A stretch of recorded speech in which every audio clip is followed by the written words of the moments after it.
And I saw also on your website, if you want to access Daylin's Paul website, it's www.daylinpaul.com, right?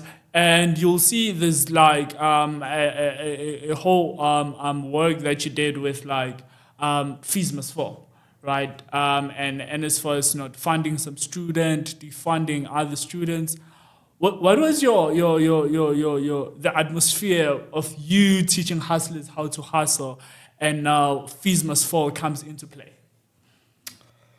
It was interesting, man. It was a lot of different things. It was a very Yeah. tumultuous time in South Africa, and honestly, myself, as a person of color, I had a lot of hope with the students. So in 2015, I Yes. think the first Fees Must Fall one started, right?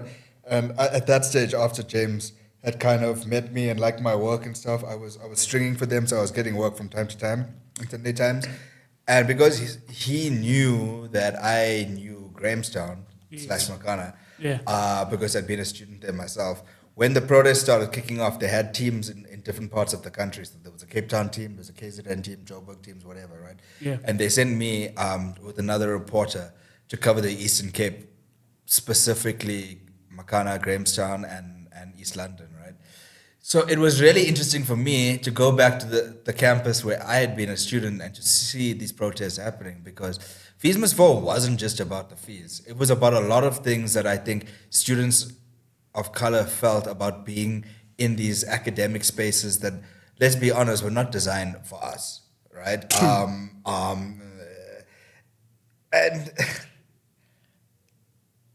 honestly, with Fees Must Fall 1 in 2015, not 2 in 2016, right? But Fees Must Fall 1, there were times when I was in tears while I was making photographs, because Sure. I felt for these students, and I felt that they were empathizing, or they were vocalizing things that I myself had felt 10 years before that as a student of color at that university. And look, I love roads, right? But like, at that, having grown up during apartheid and all of that stuff, I still kind of saw education as a privilege, and that I was lucky to be there. Sure. Ukuri, like 10 years later, people were like, this is our right, and we're not getting it the way that we want it. And that was, I had a lot of hope, man. I thought that this was going to be like a really big political moment in South Africa, where kind of like 76, maybe the students are going to show us the way. The uprising, yeah.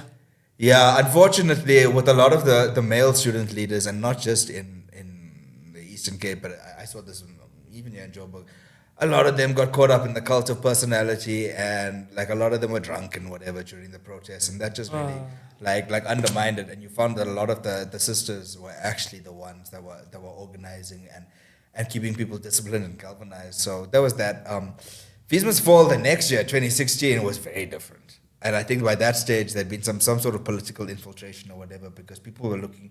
And let's be honest, some of the name heroes of Fees Must Fall Yeah. have got political careers now, right?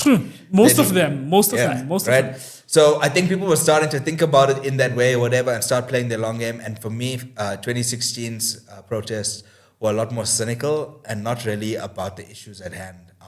More about kind of displaying power on campuses. So, and 2016 was more violent, and that showed, even in the photography. Yeah. So Yeah. Yeah. it was interesting. I mean, going with some of my students actually to cover this, because we would walk across Mandela Bridge from Market Photo Workshop, and I realized kind of how far our country still has to go.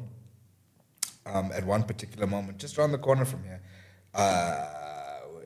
80,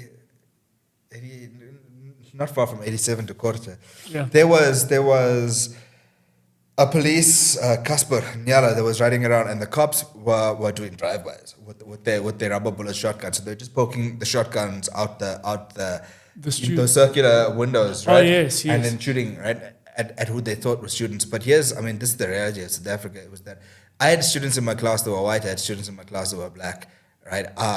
Myself and the black students had to take cover when the police came down. The white students could still stand because the police would never shoot at them, and that really made it clear to me. I mean, these were police officers who were also people of color, Yeah. but they knew that they were safe shooting other people of color, even photographers, right, or whatever. But they wouldn't do it to the white I, photographers. I remember actually when that was happening.